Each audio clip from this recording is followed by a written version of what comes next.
when people were asked, would you want to date this person? For women, it mattered. They would actually prefer to date the dorky-looking guy in the Wall Street clothes to the handsome guy who was working at Burger King. For men, they prefer the good-looking woman who worked for Burger King to the less attractive woman who was dressed to the nines. Doug, you just mentioned that you'd taken 2 months away from working, and this is one of your first days back. Talk to me about what it feels like to take such a long break when you're used to doing so much work. Do you ever get the compulsion to go and do stuff? Do you get antsy about the fact that you're not working? Yes, I like having a bit of fun, but there's only so much of it I can take. I actually feel better. I feel better when I'm being productive in some way. Although my work is, writing books and being a college professor and talking to students, it's a pretty cushy job, and it's in some ways more pleasant than actually being on vacation. Although being on vacation was fun. What do you think that says adaptively about humans? The fact that you can take more pleasure from doing work than from leisure. What do you think, Dave? Well, I mean, I think a lot of it is the affiliation factor, right? I know for me, one of the things I like about work is the people I work with, and getting to see them, and that feeling of sort of purpose, right? That it's like, I think we are sort of designed to want to contribute to those around us, and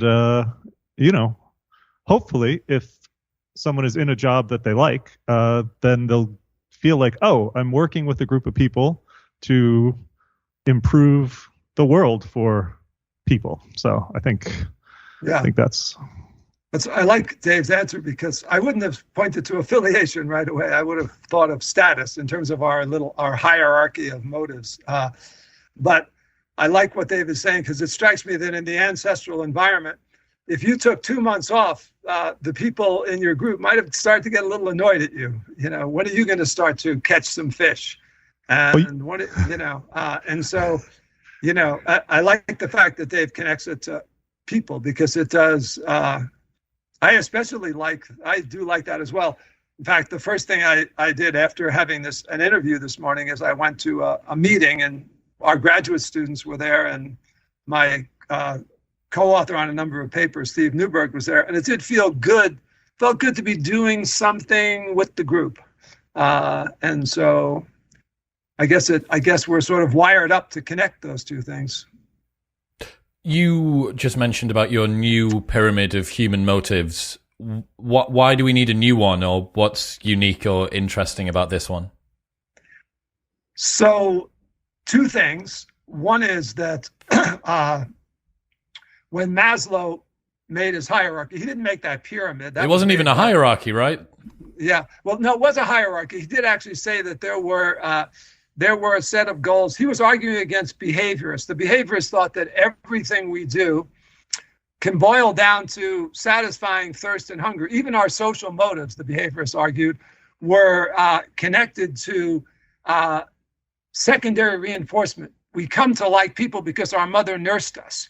And Maslow was a student of Harry Harlow, who did those classic old studies with the baby monkeys that were separated from their moms and so forth. And Harlow was arguing against the behaviorists that no, we at least primates have other social motives. And Maslow just made a more complicated model and argued that developmentally, first we have to just get fed and get warm, but then we get stranger anxiety. We have to protect ourselves, and then we want to make friends, and then we want esteem, which is what we would call status. So we agree with him up to that point. Where we disagree with Maslow was that he thought then we move to non-social things. We move above that. We want to go off and play the guitar by ourselves, or write poetry just for our own intrinsic satisfaction.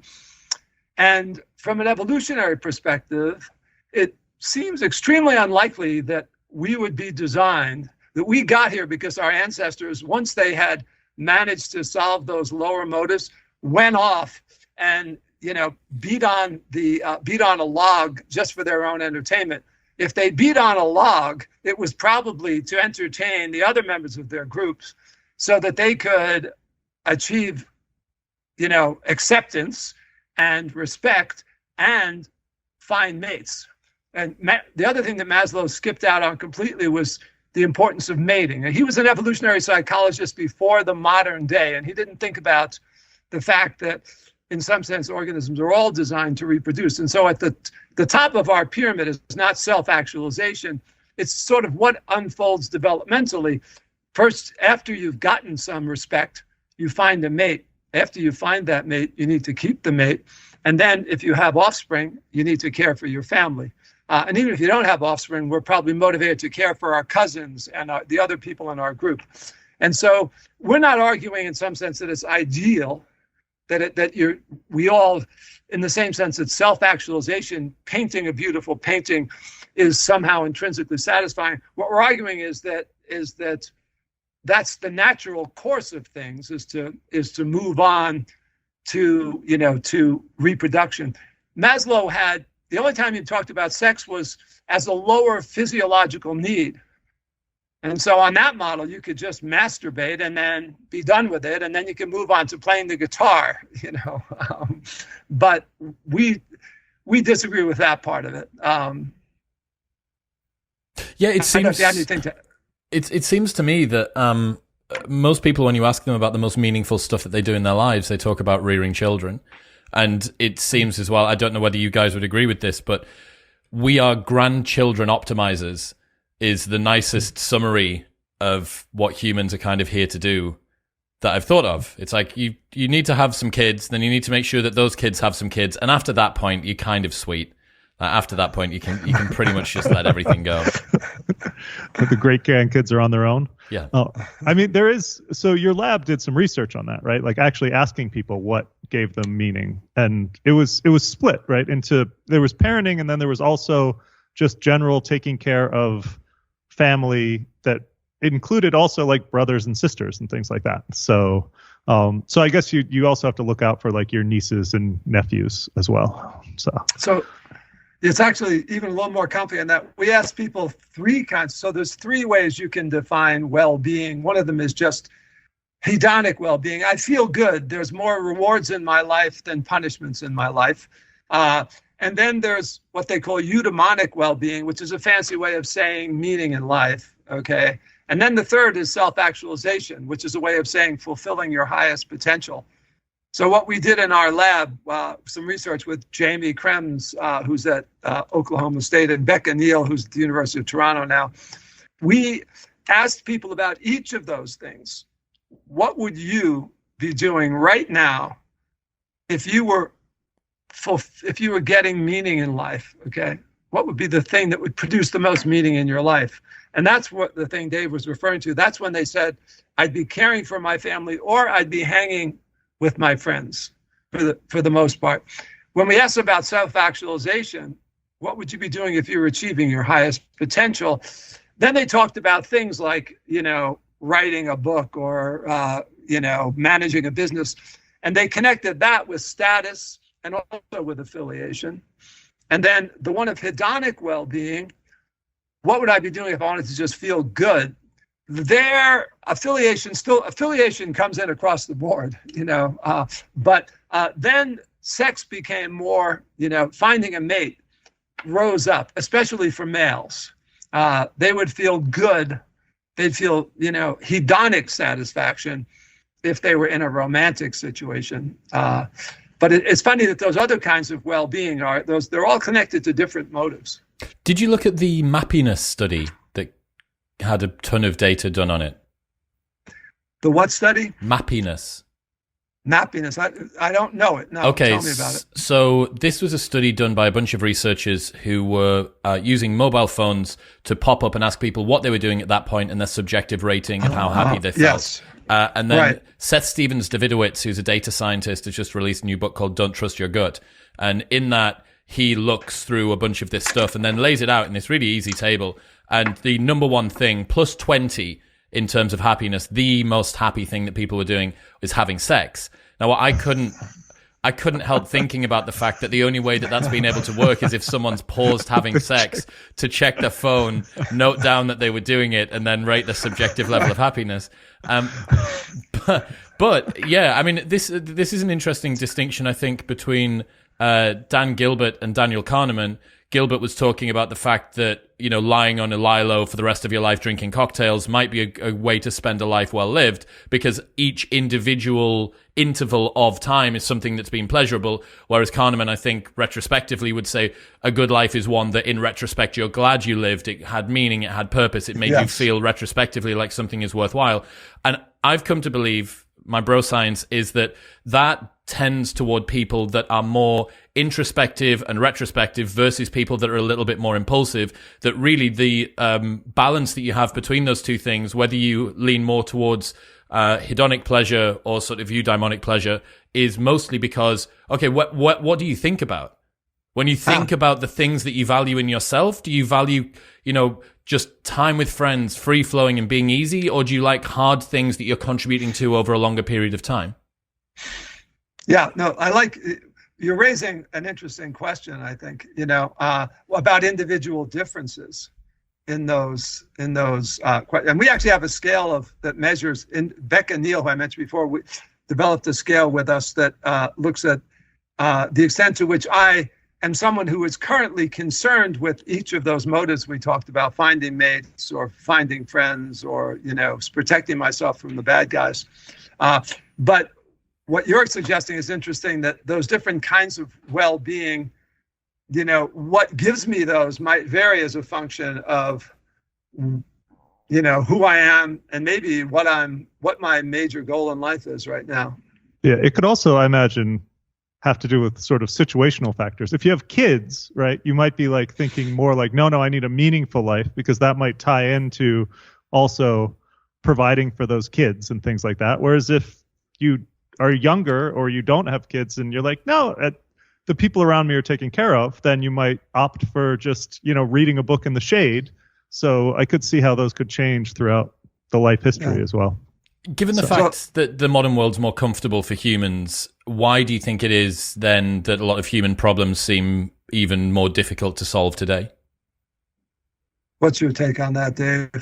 Oh, I mean, there's a bunch of things. I mean, well, one is the sort of mismatch, right, of between our instincts in the modern world. And then a big one is we also have, with technology, a lot of sort of things that will remind us. We have technology that's optimized to prime all of these motives at once, right? You're going to see pictures of attractive people that your brain will think of as potential mates. You're going to see news about threats. You're going to see, you know, updates from your friends. And you can get all of these things in a matter of seconds or minutes, right? If you're on your phone. And so it's pretty overwhelming, right? To try to like, in the ancestral world, you can sort of focus on one thing at a time, right? If you're going out to get food, you might not even see any potential mates. You might have a few friends with you who are also there to get food.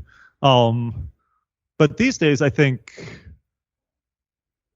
we got to do everything at once, right? And we've got to compete in our minds with, if you want to compete with status, you're now competing with Elon Musk as opposed to just your actual next door neighbor, right? And same thing, you know, you see this with girls with Instagram, is they have body image issues, right? They're competing with with models all the time, and that's intermixed with their friend feed. And so I think the hierarchies have gotten a lot higher. Like now we're competing with 7 billion people as opposed to 10. And so I think those all combine to make a pretty stressful situation. So is there a sense, going back to Maslow's hierarchy of needs, but you could map it onto yours, I guess, as well, is there a sense that because so much of the bottom area of the pyramid, the immediate physiological needs, the safety, the security and stuff like that, that's been filled? Is an existential crisis a luxurious position to be in, basically? Is it only in a world that's got so many of those safety features already filled in that you have the opportunity to think, What am I doing with my life? What should I be doing with my life? How could I contribute better to my sense of well-being? Am I really actualizing my potential here? That's interesting. Question. That's a good. I personally am not beyond worrying about those base motives. Living in Arizona, I'm always like reading about our water levels and our drought and things like that. So, I mean, I don't know. I think a lot of people are still worried about these. I know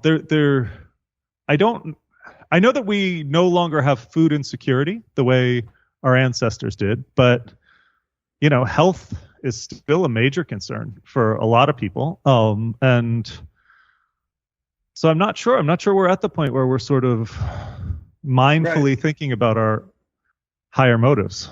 So I think we just have them stacked on there. So I wonder if an existential crisis is just an attribution for something else. It means maybe I'm not achieving the goal that I really want to achieve now. I'm not finding a satisfying relationship, or I'm not, doing a satisfactory job taking care of my kids, or not getting respect on the job. And then I attribute that to something higher because I've got a college degree. And so I think, I can't just be some sap who's screwing up. What's really happening is I'm concerned with the whole meaning of existence. I see. Okay, so it's loneliness masquerading as a philosophical treatise.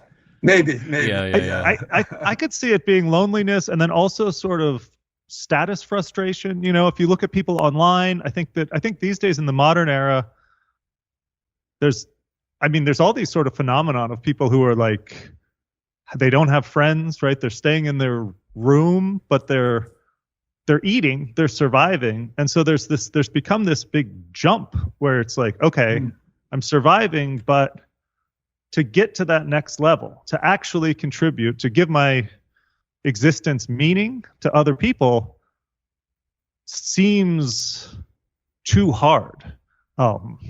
And so that could be part of what is leading to existential crises, perhaps. Talk to me about the relationship between ancient fears and desires with modern dangers and opportunities then. So you've mentioned the concept of mismatch, that in some sense we're designed to live in a small village. People debate about what was the ancestral environment actually like. And well, there were lots of different ancestral environments, but they were different from the modern one in certain recurring ways. They did involve being around your kin. Okay, even when I was a kid growing up in a little urban village in New York, I had my grandmother and my aunts. They all lived in nearby apartments, and now we spread out so, widely that we can be surrounded by strangers. And our ancestors were not surrounded by strangers unless they were about to die. Okay. And that is, I think that's one of the biggest mismatches, and that accounts for many of these problems. The other kinds there's mismatches of different sort at every level. So at the low level, the one about survival, we certainly don't have to worry about getting food. Okay. I mean, during my travels, one of the things I was shocked at is that I could buy wood-fired pizza and find a fine restaurant with local tasty wines everywhere in the middle of in places I would consider the middle of nowhere. There's this fabulous food, and every little convenience store has Ben & Jerry's ice cream. Everywhere you go, I could get some really delicious ice cream. I could get a 6-pack of India Pale Ale. Can I just say one thing though? But this is all contingent on having money, right? And this one of the other ways that the modern world is different. You had mentioned that you weren't likely to be around strangers unless you were about to get killed.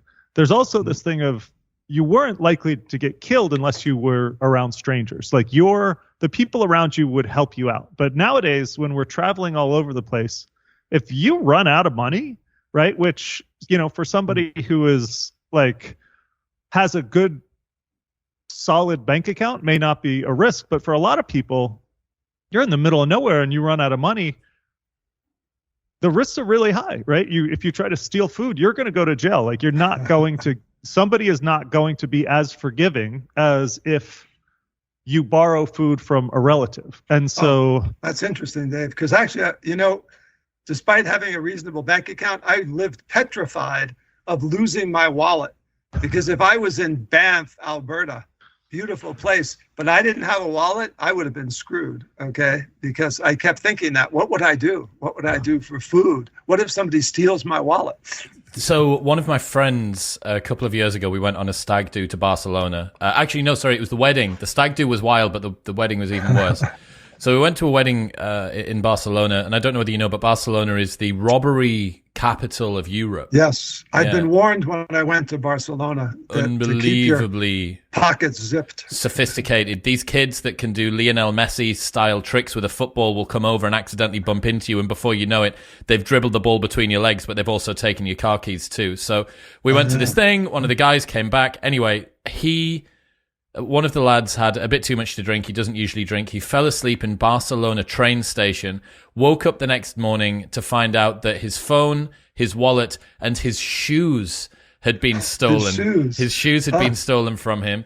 And then he was trudging around, but he was a CrossFit coach. So the thing that he went back to, this is a point where you basically don't have any of the no trust required transactional proofs of status or legitimacy, which is what paper money could be seen as, right? Mm-hmm. None of that existed, but he's a CrossFit coach. So he walked into a CrossFit gym. He knew that there was a CrossFit gym somewhere in Barcelona, walked into a CrossFit gym and said, "Hey guys, I know that I look like I've walked a hole in my socks. I'm dressed for a wedding that was yesterday. No phone, no money, no shoes. However, if you go on Instagram, you'll see that I'm that guy, and I'm that guy that you've probably seen coaching some of your favorite athletes." So what he did was he gravitated toward the closest thing that he could find to kin. That's interesting. Yeah, I like that. That's a great story. Who was also? I saw a stat from your book that said more people die from obesity than starvation now, according to the UN. Yeah, that was a fascinating thing to run across as we were preparing the book. That is wild. Yeah, it is. And that's a good example of mismatch, because even Dave, even despite the fact that we do worry about, even if we're poor now, we have enough money that we can afford Twinkies and other, unhealthy foods. And so I was amazed that as I got away from the less wealthy parts of, Canada and into the sticks, I would see more obesity there. It's almost like now wealthy people, I think, are thinner. I don't know if that statistically bears out, but I feel like it does hold when Would the how would you say, the threshold for having enough money in order to be able to make yourself fat is actually pretty low. You don't need a lot of US, money I think, in order to be able to make yourself fat. You actually need more money to buy organic vegetables and fruits. Like blueberries cost more money than a similar number of calories in a loaf of cheap bread or in some Hostess Twinkies. Which I don't know if you know what Hostess Twinkies are, but they're the classical fast food of my generation. They're empty calories, as they say. Is it true that they're supposed to be able to survive a nuclear apocalypse and they basically never go off? Apparently. So we haven't tested it, but yeah. I know that you guys looked at suicide here as well. Have you ever seen any data around how many people committed suicide ancestrally, or how common it was? I actually thought of that. Have you come across that, Dave? I mean, I know that there are, you can think about like samurai, sort of like there are traditional societies where suicides were part of a thing you would do if you brought shame to your tribe. So it's not unheard of. I don't know that we have. I mean, I certainly don't know of statistics the way we have modern statistics to compare. I mean, I think there were a lot more ways to risk your life rather than just kill yourself, right? If things aren't going well, you beaten to the punch in the environment. Yes. Yeah. You can go out and this is, I think, one of the things we sort of talk about is this idea that suicide might actually that desire or that lack of desire for self-preservation might come from this place of you've got your sort of basic needs met, but you're not meeting those social needs, right? And so it might actually be your brain's way of saying, all right, go take some risks. It's time to go out there and maybe get yourself eaten by a lion or whatever, but maybe you'll find a really cool oasis, And so that is one of the possibilities we've discussed, is that really what people are, they're feeling like these other needs are not being met, and they're sort of overvaluing survival a little bit. So what's cool about what you're saying, Dave, is that I think there's no doubt that people acted what we call suicidal, in the ancestors. They might not have actually gone out and conscious. They couldn't have taken pills. They could have thrown themselves off a cliff, but they could certainly have gone out and screamed at a member of another tribe and gotten themselves killed, or ended up looking good if they won the fight. As we were driving through Montana, Dave was born in Montana, and as we were driving through, I got the audio tape of a book called The River Runs Through It, which is a very beautiful book. It's a sort of poetic depiction of this relationship between a guy and his younger brother. And if you haven't ever read it, Chris, it's one of the most beautifully written English books in English literature.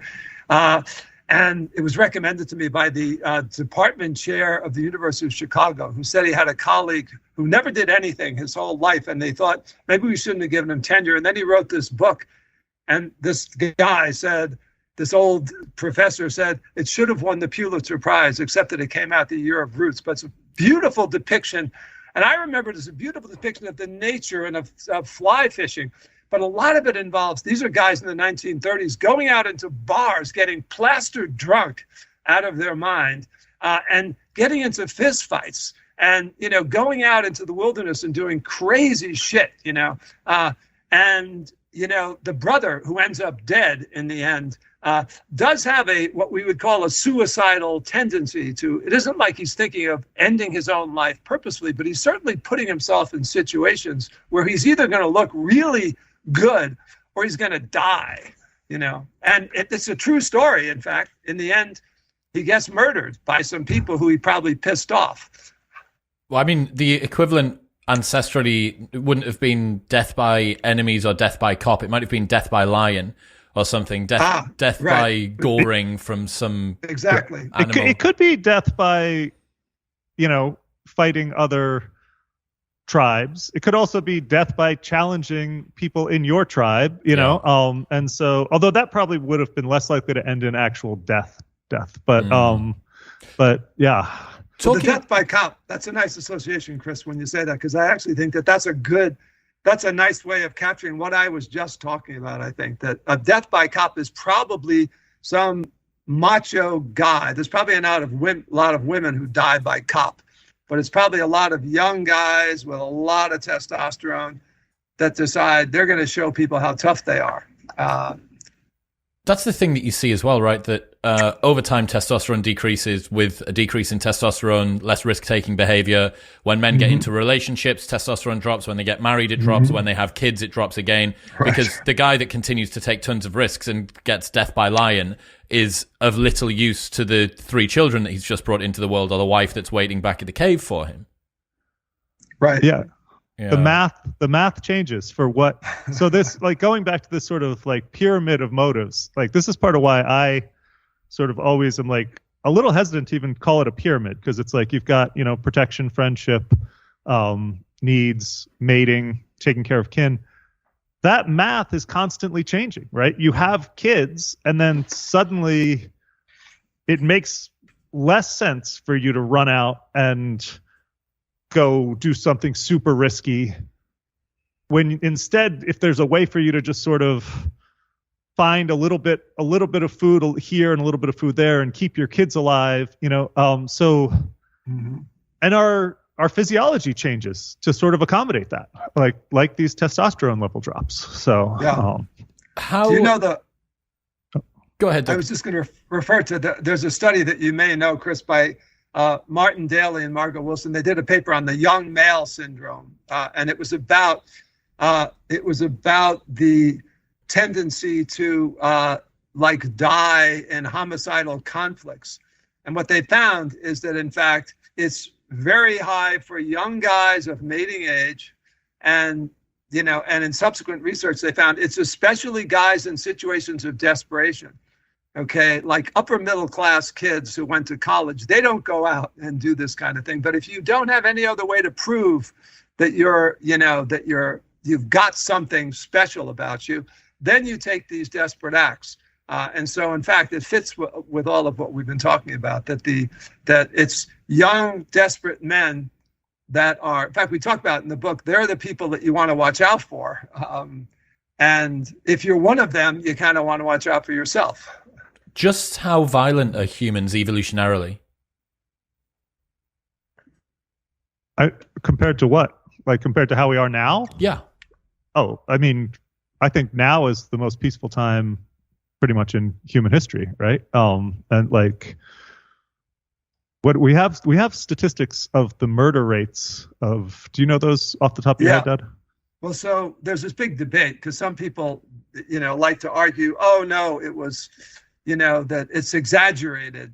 But I talked to Kim Hill, who's one of the world's prominent anthropologists who's done studies of like the Aceh, and what he found in one of his studies of a South American group is the homicide rate was like 40-50%. And then people came in and said, oh, no, that's only because they got killed by the Spanish agricultural people around. But I went and re-looked at his data. When you took out the murders by the non-native groups, it was still a 25 or 30% homicide rate. And so that's a high.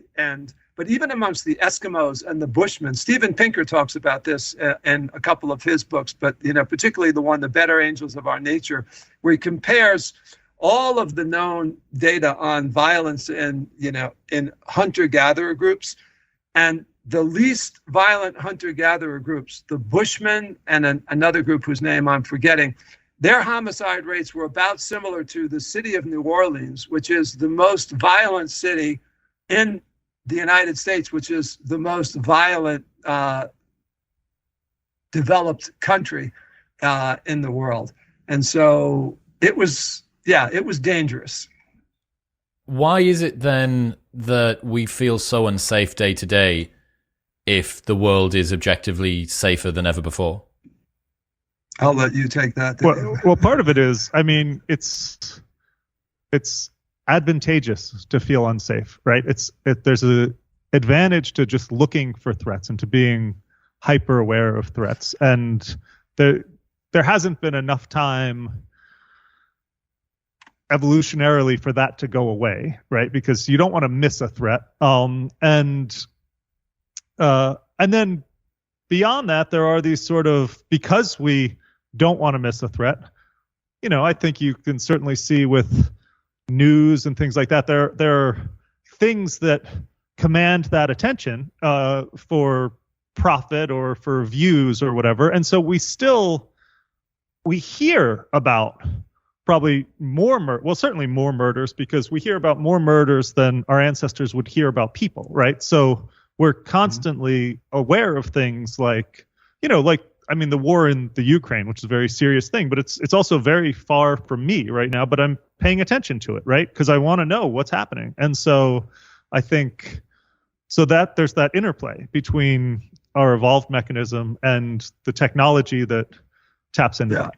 So let me just back to what the concept of mismatch, that we're designed to look for threats in a world where there aren't that many people. And even though there were homicides, they weren't every day.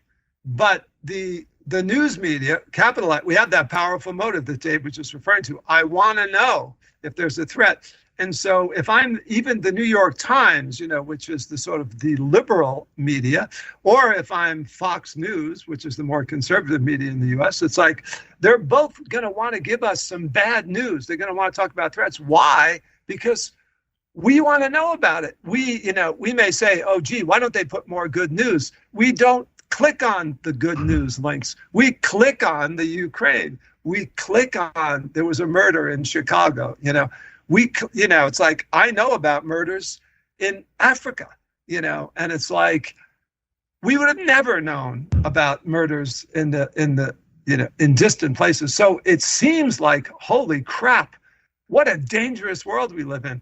But now I ask the question of, well, it might be different from you, Chris, but I doubt it. Do I know anybody who was murdered? I do not know a single person. I grew up in New York City around lots of people, and I know more people than most of my ancestors ever knew. I don't know any. I did know people who went to war, okay, but I don't know anyone who was like murdered in a kind of violent, urban or suburban. Do you know anybody who was murdered? Either one of you guys? No, not me. I had my neighbor's brother was murdered. I didn't know him personally, but that's the closest I could think of. So thinking about the fact that we've got this evolutionary mismatch and how would you say, vestigial negativity bias, perhaps, that carries over from our ancestral past. I'm sure that you guys must have thought about what happens in future if humans continue, if we were able to keep around about 2022-ish as the level of environment that we're going to be in for the next 100,000 years. What sort of changes do you think we would see to the human psyche? Have you got any idea about what would be adaptive? Obviously, the problem that we have and the reason I need to keep us at 2022 is that technology is going to move more quickly than our evolution can catch up with it. But if we were to hold ourselves where we're at now, would the negativity bias come down? Would there be other changes that you might expect to see? I would think you probably would. There probably would be, because I imagine it takes resources it definitely takes resources to be on alert, right? And so being less nervous I think it would have enough of a evolutionary benefit. This is not really a thing that we've ever, I think, discussed before. But just thinking about it right now, I mean, we would redirect that part of our brain to figuring out how to get it more likes, and how to program better, probably. Like it is possible we'll use the technology. I actually don't think there's going to be enough of a selection pressure against it enough because technology changes so quickly. But I do think we could use the technology. I mean, Dave, you and I have talked about this, developing apps, for example, that are much, much more effective at preventing us from spending too much screen time, and I know that I personally will turn off my New York Times. They used to give me, they would give me daily reminders of the news, okay? And political parties asking for my money will give me daily reminders of all the dangerous stuff that the other side is doing out there. And what I do is I close those apps. I disconnect from them.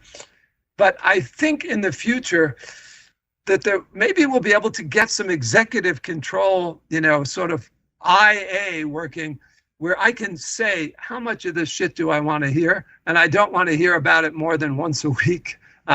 Maybe you guys are younger and you may have a different opinion, but do you think there might be a market for that kind of technology? And in my opinion, I think we're going to look back hoping, I hope this is the case, that people in about 50 to 100 years are going to look back on what we do with technology now, or more accurately, what technology does to us, in the same way as when we can generate our own meat in a lab, people are going to look at factory farms. I think they're going to see it as a complete aberration. What on earth were they doing? Look at all of this wasted time and focus and attention. Look what they did to young girls and their body image. Look at the levels of anxiety and self-harm and all of these perverse incentives that we had. I wonder as well, because one of the constraints that you had around psychopathy and Machiavellianism was the fact that your group was so small that you could only get away with a small number of those people per group. I also found out that psychopathy is actually adaptive on a group level, but not necessarily on an individual level, because if you're a Viking tribe, it's pretty useful for you to have a few psychopaths that you can send over to Lindisfarne to go and sack it, kill everybody, and come back with a ton of gold. But you don't want too many so that it actually makes the group unstable. My thinking being that because we're no longer as at the mercy or as visible, and people can bounce around. You know, the snake oil salesman can go from town to town now. That you may have more incentives, more adaptive pressures that allow people to take advantage of Machiavellian or psychopathic traits. So the world is certainly set up, you know, we talk about this in the book, even the automobile, right, does allow for, it makes Machiavellian strategies more effective, right? And so actually, just to tie this real quickly back to what you were just asking about how we would evolve, I could see countermeasures to those sorts of things, countermeasures to cheater detection, like becoming more salient, you know, like, and also we've been talking about this sort of, I think, from the perspective of guys being worried about other guys. I think for women, there's still a lot of the same sort of threats that they faced, threats of sort of, you know, pregnancy, unwanted pregnancy and things like this.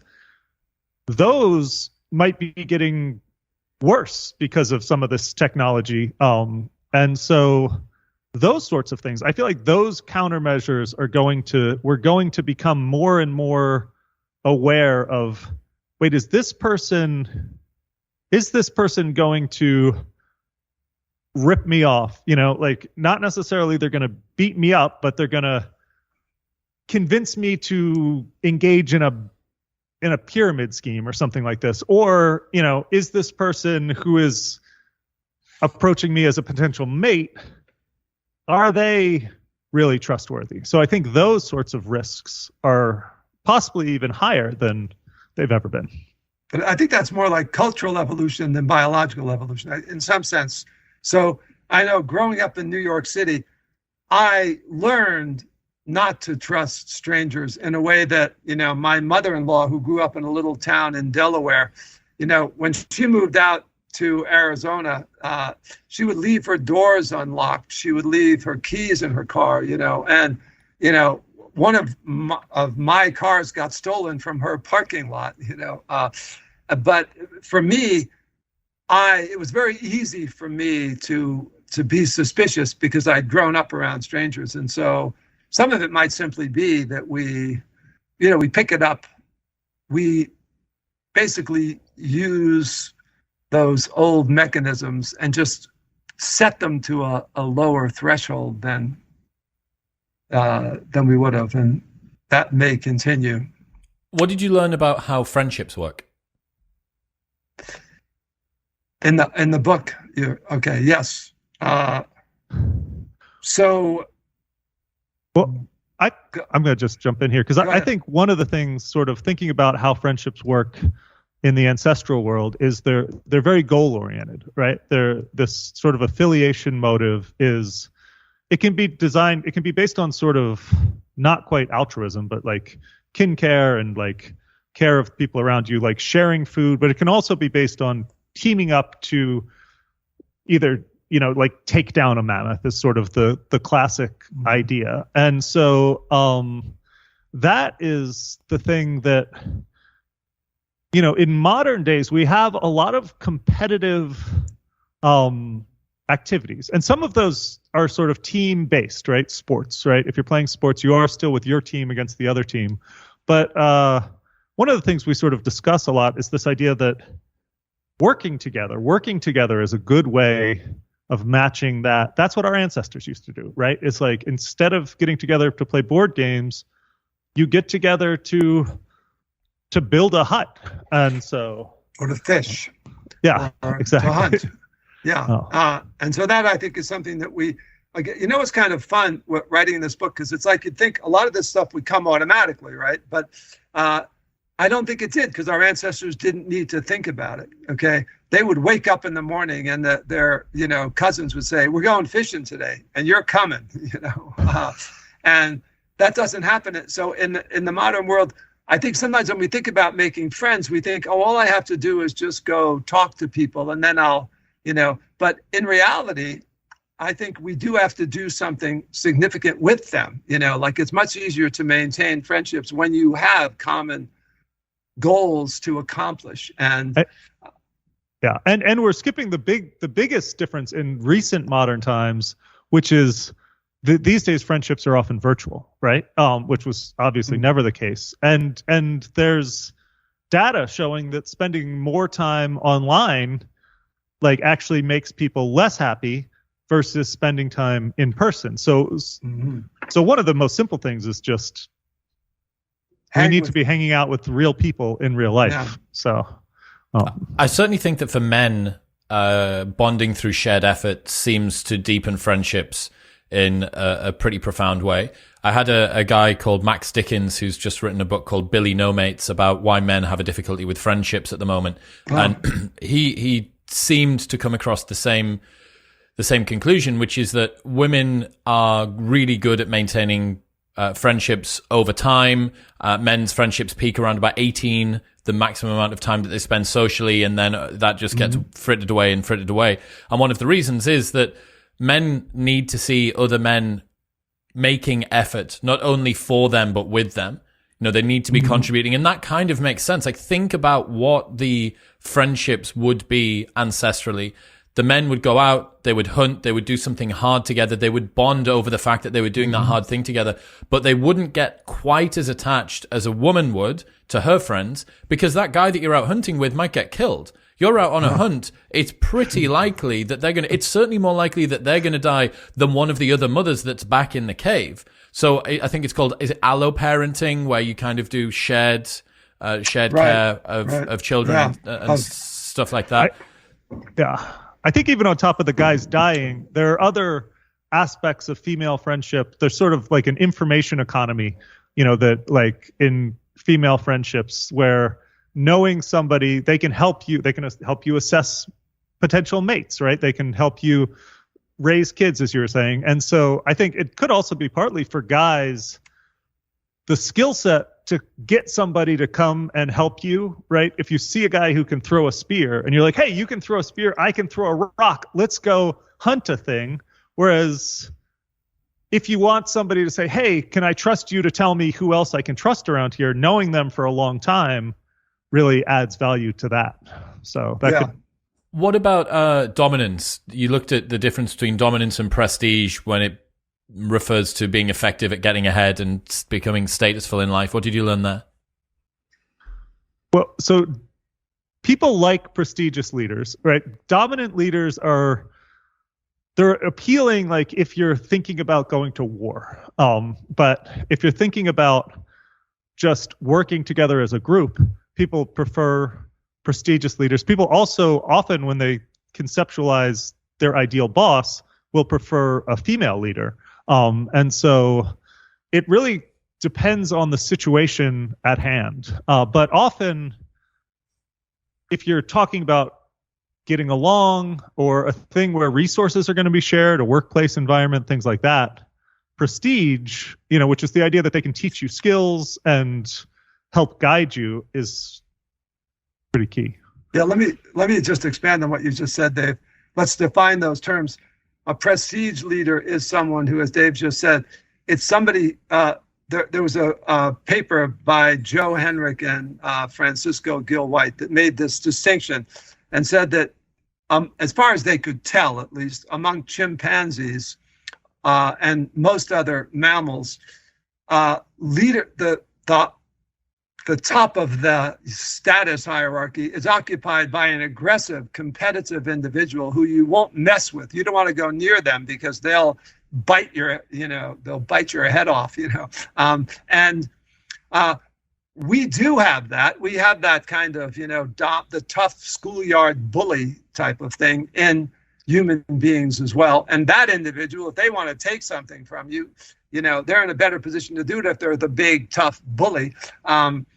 And a lot of times, for a long time, people would read evolutionary literature like chimpanzee politics. There was the head of the Newt Gingrich used to give it to incoming Republican representatives and say, this is the way it is, man. It's all about blood, and take what you can. Don't give in. Bond together to kick ass on anybody who gets in your way. And that's one view of things. It may be why the American Congress doesn't do so well, in getting anything done. But another thing that's unique to humans is that we share information with one another. And so a prestigious leader is someone who is given status because we want them to be in the decision making. We want them to be at, driving the car because they've got the skills. And you get prestige if you deliver goods and if you can train other people. And so that's just to kind of clarify that distinction. And so, as Dave was saying, the research evidence suggests that we do like the bullies as leaders if we're about to go to war. And that's Mark van Voogd did a lot of that research. He's at the Free University in Amsterdam. But we've done a lot of research here, and a number of people who've, like Henrick's colleagues and John Maynard, have done research suggesting that we really do like prestigious leaders. If I'm going to work for you, if you're going to be my boss, I don't want you to be the big bully. Okay, I want you to be somebody I can get close to, who can, take me and show me the ropes and how to get things accomplished, and can lead me in a direction I'll trust. So our preference for leaders responds to the local demands of whatever situation or ecology or environment we're in. Yeah, and most of the time in the modern world, we're not at war. And if you're running a corporation, I think it's probably better not to think of yourself as, a dominant alpha male chimp, but to think of yourself as a prestigious human being. Who was that guy that ended up in a ton of different marriages? Giovanni Gigliotti. Yes. Yeah. Yes. So, and this was before dating apps, right? But he just would do this. He had a car, and so he would go from town to town. And he met women at things like antique shows and would sort of get them to fall in love with him, and also get them to lend or give him their assets, their car, their bank accounts, and went around and did this to over 100 women, was married to them, I think, and was and stealing their stuff. Right. This was the ultimate sort of like Machiavellian dating strategy, right? Which could not have happened in the ancestral environment, because you would have had some brothers come hunting you down and killing you. But he was able to drive to another state and start again. How much evolutionary evidence do you think there is for humans feeling love and thinking about love in the way that we conceive it now in the modern world? So the myth in my field of psychology used to be, in the social sciences, used to be that love was something that was invented in the Middle Ages. And, it's like about romantic love and chivalry and so forth. And before that, love didn't exist. That turns out to be BS. There's an anthropologist, Jankowiak and Fisher. They did a study where they actually did a meta-analysis sort of a thing, where they looked at all the societies they could find, and they were anthropologists, looked at the anthropological reports and looked at, are there ever powerful bonds between, romantic partners in this society? And what they found is that I'm going to make this number up, but in the, say, 120 that they could look at, they found that the answer was definitely yes in 110 of them, and we don't really know in the other 10. And so they guessed that powerful bonds are something that happen even in hunter-gatherers. And so I would argue that they are part of human nature, the bond between lovers. What's the difference between strong pair bonding and love? Is it just a semantic difference? That's what I mean. That's what I would say. Yeah. I agree. That's just the words we're using. Yeah. I think love is a sort of common term that we use that is primarily used for sort of pair bonding, and then also sort of parental familial love. But But there is go that ahead. distinction. Yeah. No, I'm actually just agreeing with you, Dave, that there's actually studies that have been done where they ask people to think of someone you're in love with. And they do think of people in two categories. They think of romantic partners. And for that kind of love, they talk about feeling passion and arousal and longing. And then they talk about familial love, or, affiliative love. And then there they just talk about bonding and being close. So those are two different ways we use the word love. But I think what you were referring to, Chris, was romantic love. It's that passionate. Right. It also sometimes, I think, is used to refer to that sort of initial feeling of euphoria at a sort of early stage of a relationship. And so, whereas pair bonding includes that, but also includes the sort of longer term. Well, yeah, I remember romantic. I remember hearing Jonathan Haidt talk about passionate love and companionate love as being two like a life cycle that you go through. Well, yes, romantic relationships do shift to those companionate relationships. So we have the companionate love with our family members where we never felt any passion for them. Okay. But romantic, as Dave just pointed out, romance tends to peak at the beginning of a relationship, and you really wouldn't want to go on for years with this pounding of heart and sweating palms and anticipation every time you see, your wife, okay, because you die of a heart attack, and so turns out that in fact it does go away and gets replaced with that more kind of familial, what you might call brotherly love, just this is a person who's my mate in the sense that you used the term before as a friend. Doug, did you do some work on the relationship between dominance and attraction at some point? Yes, many, many years ago. It was one of the first studies that was published in our major journal, the Journal of Personality and Social Psych, from an evolutionary perspective. And it took us 10 years to get it published because people didn't like the idea of comparing us to other animals. With Ed Sedala, did some research where we actually Ed had been reading sociobiology, and I'd been reading a book by Jane Lancaster called Primate Behavior and the Emergence of Human Culture. We thought, well, let's start to apply this to humans. And so we did what would now seem very simple studies where we showed people potential partners who were either dominant in the sense of they'd go into an office, they'd sit upright, they'd lean in towards the person in the desk, or they'd sit meekly over in the corner. And we did a number of ways. Sometimes we had a psychologist describe you as dominant. And what we found in all of those studies is that for women judging men, they judged the guy as sexier when he was dominant. Not when he was domineering, incidentally, not when he was pushy and aggressive, and nasty kind of dominant, but when he was confident and, that kind of dominant, men didn't care one way or the other. They asked the question of, was she attractive? I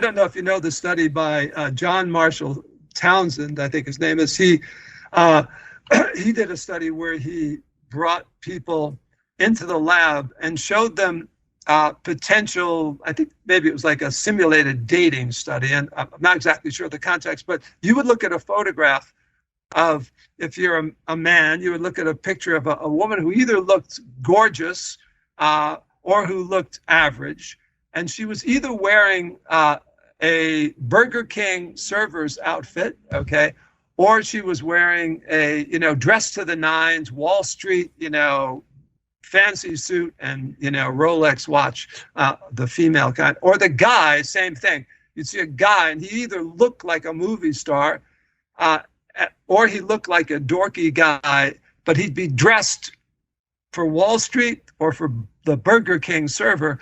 And it turns out that when people were asked, would you want to date this person or have, amorous relationships with this person, for women, it mattered. they would actually prefer to date the dorky-looking guy in the Wall Street clothes to the handsome guy who's working at Burger King. For men, they didn't care what, if she was good-looking, they'd prefer the good-looking woman who worked for Burger King to the less attractive woman who was dressed to the nines. Something else that I learned in Seth's book was about the difference in mate value, in perceived mate value of men by women based on the amount of money that they earned related to the job and the type of job that they had. And what a lot of the time men say that because women are hypergamous and they're resource-seeking creatures, that it's hard because I need to climb up the corporate ladder and I need to get myself to $160,000 a year before anybody's going to look at me. And the data doesn't seem to suggest that. What it suggests is that you can actually pivot from one career into another career, and that women value a cooler job a lot more than they value a high-paying job. In fact, they found that a man who works in hospitality and was being paid $200,000 a year would be equally attractive as a fireman who was getting paid $50,000 a year. Wow.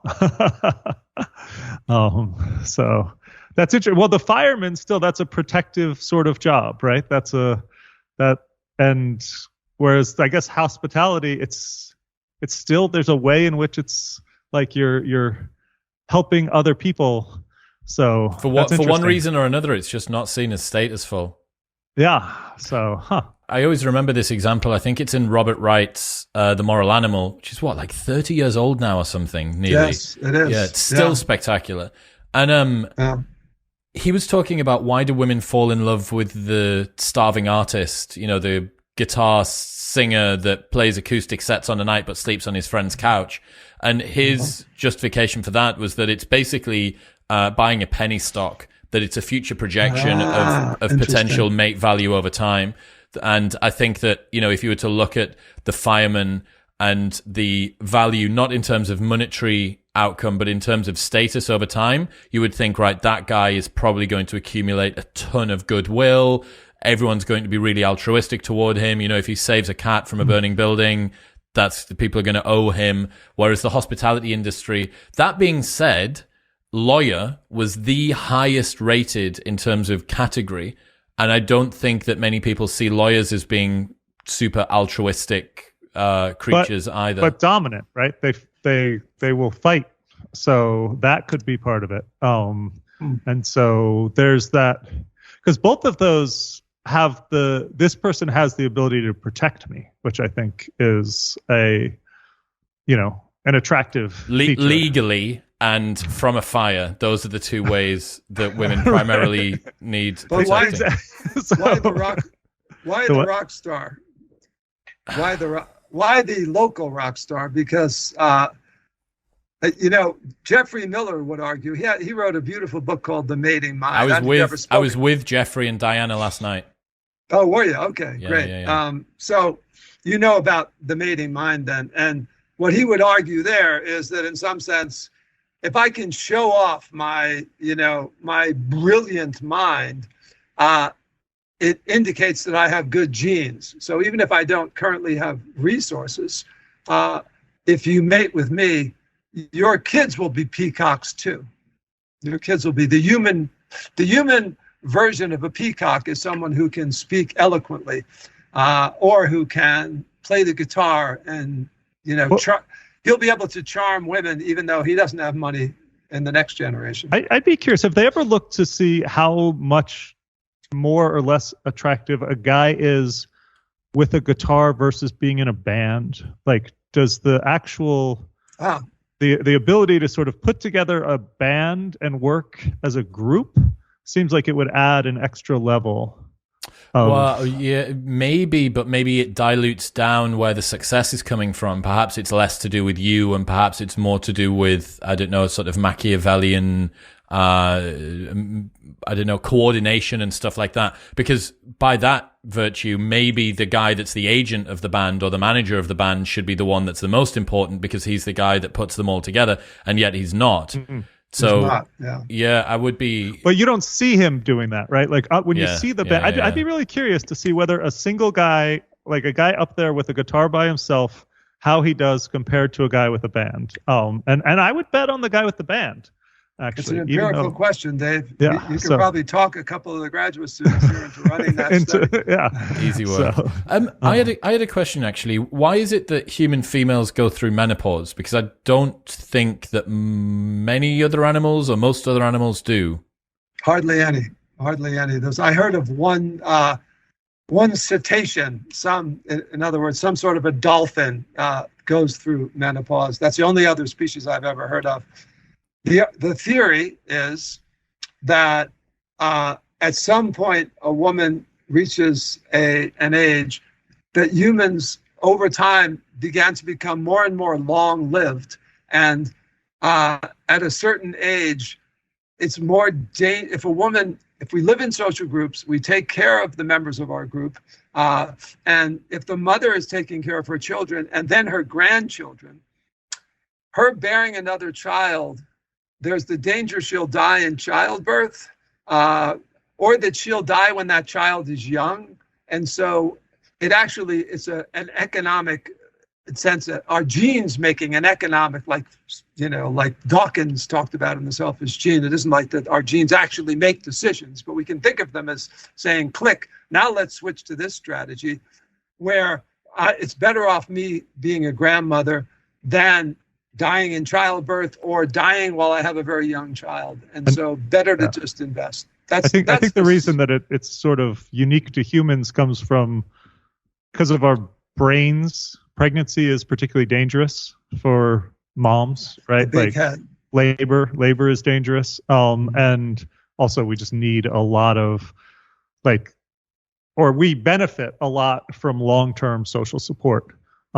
More so than most other animals. So we've talked about this, I think, Dave, but Kim Hill also did some data where they actually, Kim Hill and Hillary Kaplan, a number of people have analyzed things like the calories that are brought in by people over their lifespan in these kind of horticultural, groups living sort of close to the ancestral circumstances, living in the jungles of South America. And one of the things that they tell me is that, first of all, the average couple doesn't really bring in enough calories to care for themselves and their children. They're so busy taking care of the kid, they can't bring enough calories.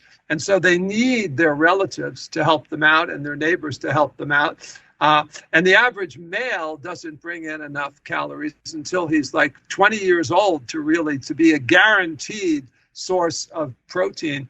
And so because we're so incredibly dependent in ways that most other animals, we're so incredibly dependent on that risk pool group that, that's what makes us the special species in which it pays for the female to stop reproducing, because she's still in this group. She's still she's still sharing calories and time and resources on her second generation offspring. But she's no longer continuing to produce more mouths that need feeding. Right.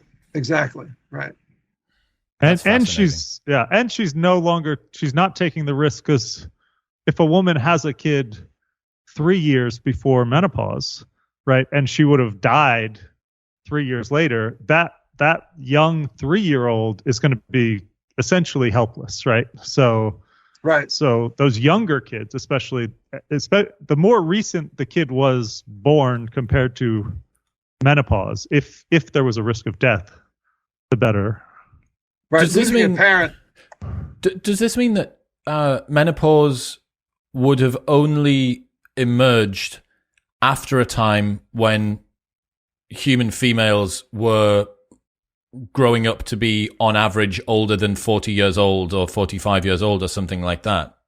Would have to. But there would have to have been selection pressure operating at that age for it to, because it's a universal feature of humans. So there would have had to have been some selection pressure. I guess one other theory is there could have been a weird bottleneck where there was only a small number of human beings and there was a genetic switch in one of the females, that the only one that survived. That would be the other possible theory, and it was an accident. Oh, that is cool. But I guess that could potentially explain a whole bunch of phenomenon that we can't really come up with an explanation for, or that there's adaptive explanations that are sometimes contested. But wasn't there there was a period that we got to where there was less than 10,000 Homo sapiens on the planet, right? And everybody was in Indonesia or something. I don't know that, but that's interesting. If that were true, it would have led to a lot of bottlenecking, and we might have some unique characteristics that we don't really have to have. I mean, it's also possible. I don't know the anthropological literature on this, but it's possible that, say, it was a mutation that worked in a small group, and then it just sort of lived among humans until we got to the point where, by and large, women tend to live past 40. Then it suddenly becomes incredibly advantageous, and then that's when it spreads, right? Yes, that's when it sort of becomes. That's a good point, Dave. That's the way it works. If it had a cost, then it would have been selected out at some point. But if it actually had an advantage, that advantage could have been magnified. It's like a latent benefit almost that sort of sat idling away and then becomes significantly more beneficial at some point. And it's the fortunate timing of both of those things coming together, that you have the genetic mutation perhaps at a time when there's an explosion of that genetic mutation being advantageous. Yes. But I suppose that's what all mutations are at, right? That's the name of the game. Random variation and selective retention. That is evolution. Yeah. I mean, it also, but it's kind of wild to think that still happens. You know what I mean? Like that these sorts of things, I think, even as we've been discussing this book of our evolved brains, I think it's easy to imagine, back in the day, everyone had our current brains, and those current brains were perfectly matched. And it turns out, well, that wasn't true, because there were other people whose brains were not matched to then, and they died off. And then even now, there's so many different variations on sort of human genes out there, that there are different things that could, in a relatively short number of generations, become very advantageous. So what was that story about the guys who had brothers that were on the FBI's most wanted list? Yes. So sure. Whitey Bulger, right? And his brother, and then the Unabomber. So we talk about these sort of two stories of brothers with a very similar choice. And do you want to tell us a little bit about it, Dad? Sure. Whitey Bulger was on the FBI's 10 most wanted list, but his brother was he was the president of the University of Massachusetts, and he was also he was a law professor, so he was the president of the Massachusetts State Senate for some period of time, or the State House of Representatives, I forget which, but a very prestigious, very successful guy. And his brother was a very successful mobster in Boston, killing people. The question came when the FBI, they went to Whitey and said, do you know where your brother is? And he did, but he refused to speak to them. He lost his job because of it, and it took 20 years for them to find his brother. And the other one is David Kaczynski, who was a guy who studied English and was I don't know if he ever, what he did for a living. He was a teacher or something, but he had a brother who was just brilliant, okay? Ted Kaczynski was a professor at Berkeley, which was, in the U.S., one of the most prestigious universities, probably in the world, one of the most prestigious universities. But he kind of cracked up and he went to live in Montana. I just drove through by there the other day. It's really beautiful where he chose to live, in Lincoln, Montana. But he started sending bombs to people who he thought were destroying nature, and his brother turned him in.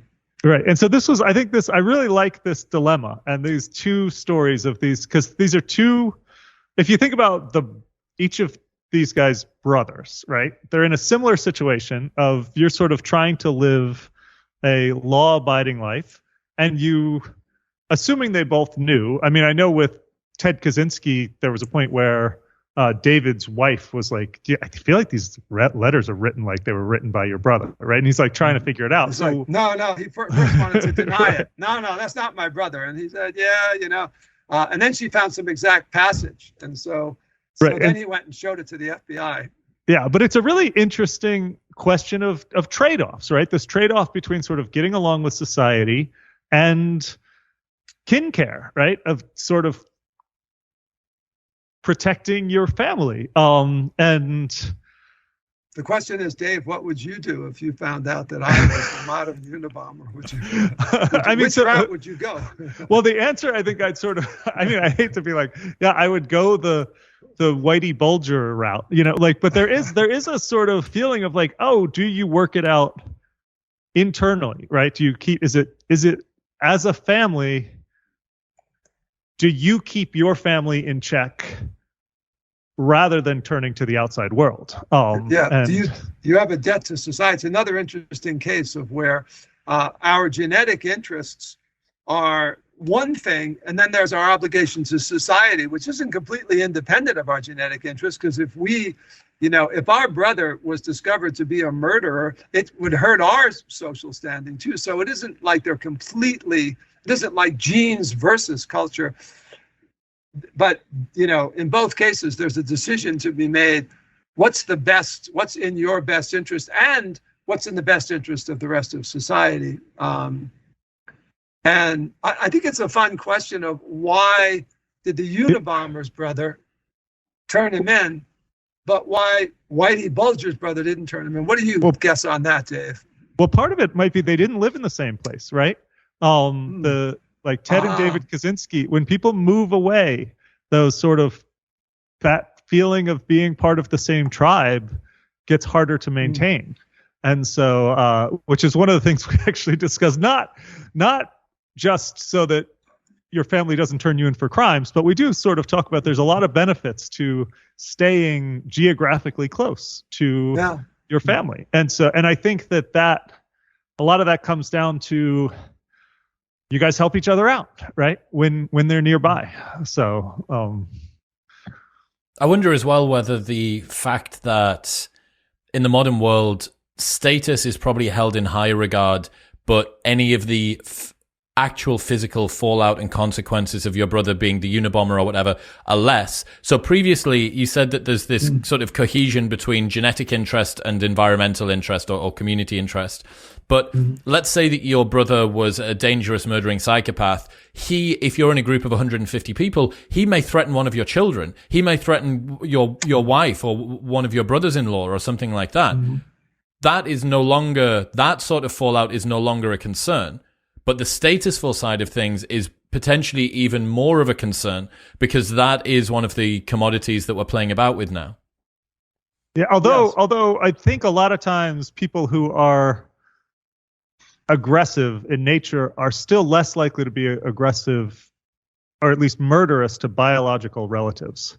So it actually may be that if you have a murderous sibling,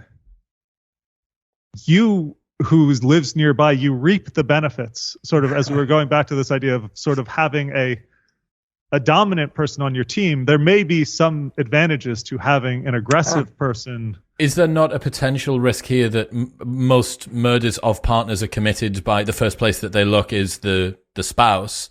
I wonder whether you would be safe, but your immediate, non-biological to them, but biological to you, genetic relatives maybe. Yeah, no. Again, back to Martin Daly and Margot Wilson, who I mentioned before. They wrote a book called Homicide.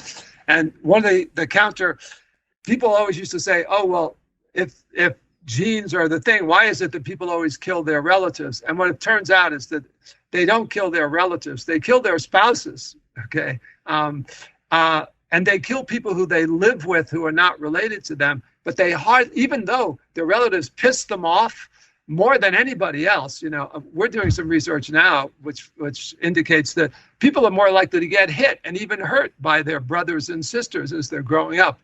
But they don't kill one another. They almost never, despite the opportunities and despite the annoyances, killings between siblings are so rare as to be, an anomaly when they do occur. And what about like in-laws? Because I know killings between step parents and kids are less rare, right? But I've never actually heard this question of, do people kill their brother-in-law or not? Yeah, I don't know. That's I bet you Martin Daly knows the answer. My prediction is yes. That's a dangerous position to be in. If you're in a house, if a child's in a house with a parent that is non-biological, there's 100 times risk that child is going to be killed. And I think that shows just how hard it is to raise a kid.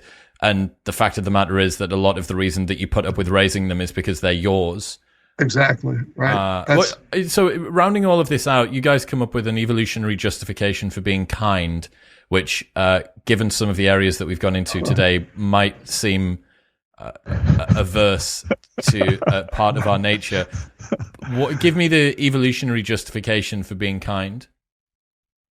Well, I think the justification is that it will help you it will help you meet your evolved needs in the modern world. Right. And one of the ways that I think that we're immediately mismatched is often our selfish desires ring really loudly, right, in our heads. And we don't really necessarily need people out there saying, "Oh, you should really look out for yourself," right? Like we'll generally do that.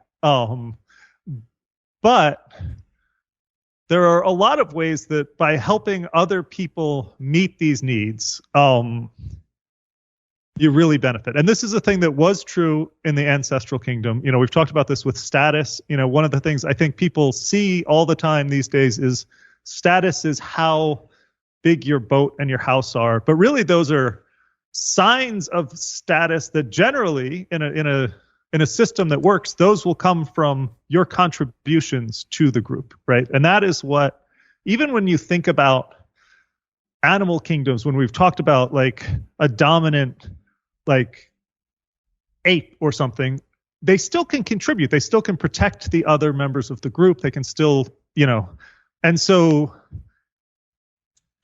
by thinking about how you can help the other members of your group and the people around you achieve their fundamental motives, that turns out to be a really good way to achieve yours. Right. I mean, we're not saying to be totally unselfish. That's an important. In fact, I was just re-listening to the book, The Selfish Gene, and one of the things, and Dawkins had a 25th anniversary edition in which he defended himself and said, I didn't say that selfish genes produce selfish people.